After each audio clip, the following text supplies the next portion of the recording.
Since our childhood, we've seen lots of different Japanese cars as the main heroes of movies like Fast and Furious, animes like Wangan Midnight, TV shows like Pimp My Ride, and games like Need for Speed. For many car enthusiasts around the world, these cars are not just a dream but the pinnacle of automotive engineering. Cars like the Toyota Supra with its mighty and powerful 2JZ GTE engine, Lexus models with roaring V8s, and Evolutions with highly boosted four-cylinder engines. They are all pretty reliable if you change the oil on time. However, there are some engines in JDM culture that we'd suggest you avoid at all costs. Here are the top 5 of most unreliable JDM engines you'd better not own in your lifetime. Number 5 in our list. The Nissan Skyline GTR is a well-known car in the tuning world. It's the main hero in many of the Fast and Furious movies, and games like Need for Speed and Midnight Club. But despite its fame, its engine, called the RB26, has some significant issues that might cause it to blow after just one hard pull. One of the most significant issues with the RB26 is the failure of the oil pump, especially under high-performance conditions. This is often attributed to the narrow drive collar on the crankshaft, which can wear out or break, leading to oil pump failure. The RB26 engine has a unique head and block design, which can sometimes cause poor oil drainage from the head. This could result in oil starvation in certain situations, especially during high RPMs. Apart from that, the stock pistons are relatively weak. Under heavy tuning and increased boost levels, the stock pistons can become a weak link.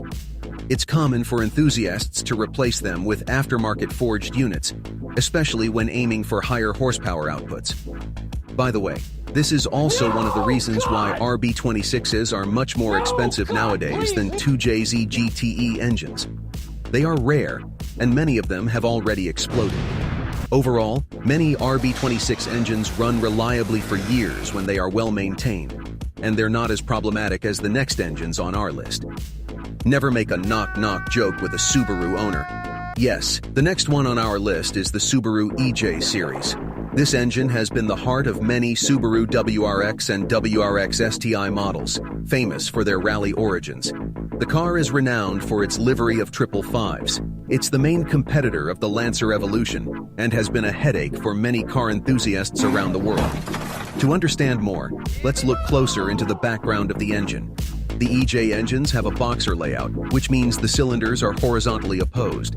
Due to the design of the coolant passage and turbocharger location, the fourth cylinder tends to experience slightly higher temperatures compared to the other cylinders. And what does this mean? Blown engines. This uneven cooling can make cylinder number 4 more prone to detonation.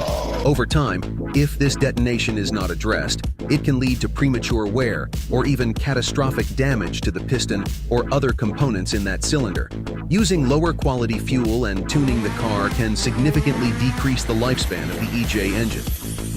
It's a great car for rallying with a stunning exhaust sound, but it's not quite prepared for daily life.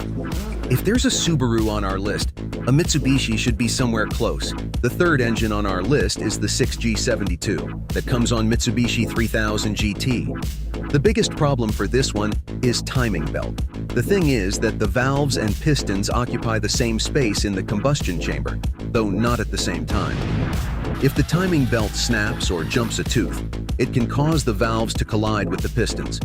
Mitsubishi typically recommends replacing the timing belt on the 6G72 engine every 60,000 to 100,000 miles, but for sure, this can be a long interval. How to monitor this problem?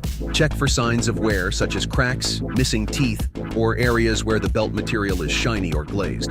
A worn-out timing belt might produce a ticking sound coming from the timing belt cover.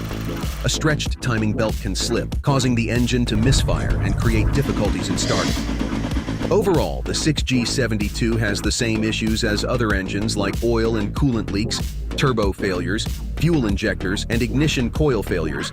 But even with all these issues, 6G72 can live a very long life if it's maintained properly. Same as its elder brother, SR20 produced by Nissan, is a popular and versatile turbocharged inline-4 engine used in several Nissan models. While it has garnered a reputation for being a tunable and high-performance engine, like any other power plant, the SR20 has its set of issues. Some SR20 engines came with variable valve timing control. The VTC gear can develop a rattle, especially on startup, which can be disturbing, though it's not always a sign of imminent failure. The stock MAF can sometimes max out or fail, especially in engines pushing more power than stock.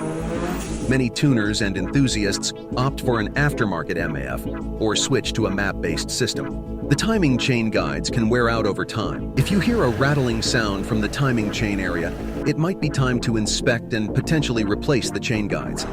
The stock T25 T28 turbo found in most SR20 variants can wear out or fail, especially if the engine has been running at higher boost levels for extended periods. Regularly checking for shaft play and inspecting the turbocharger can prevent catastrophic failures. The SR20 reliability can be greatly improved with regular maintenance, proper tuning, and addressing known issues promptly. The number 1 engine on our list is in fact a nightmare for all its owners. Mazda 13B engine that came on RX-8 model. Despite its small size of 1.3 liters, it is pretty powerful with its power-to-engine capacity ratio. It offers 238 horsepower in its top version that really loves to rev high. 8,250 RPM is no joke, especially considering that it's limited by the ECU of the engine. But despite the fact that it's a fun car, there are lots of issues, like starting the engine, huge oil consumption, malfunction of ignition coils, leaking apex seals, and unbelievably high fuel consumption, especially considering the small size of the engine.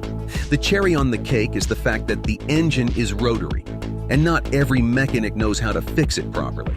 If you have even a small issue inside the engine, it would be more cost-effective just to replace it with a new one. Thank you for watching, and don't forget to put a like and follow our channel.